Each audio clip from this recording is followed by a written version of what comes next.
Assalamualaikum warahmatullahi taala wabarakatuh. Waalaikumsalam warahmatullahi wabarakatuh. Julak Ipin kembali pulang mengirim akan kisah untuk kakawalan yang mendukung Julak Ipin. Ini kisahnya pas hari hujan, betah dua hekai di bawah pohon. Mbak itu ada orang pulang, betah dua juga. Cina, lang sikongnya orang berjual gumbile, betah dua.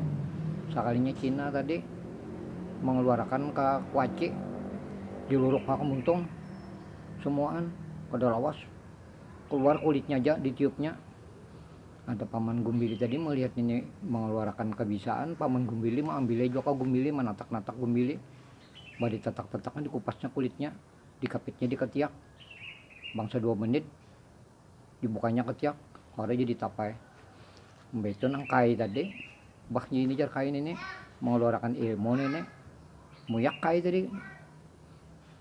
Di muka sini ada bekas baut sepeda motor, ambil sidin.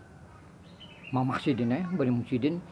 Cina tadi melihat lawan tukang gumbili nang bejual gumbili tadi jangan mana bawa ni harta nih sakti mana di mamah sidin, badi mamah sidin udah lawas julwak sidin sakanya gigi sidin tuh 4 2 buting tuh pacul.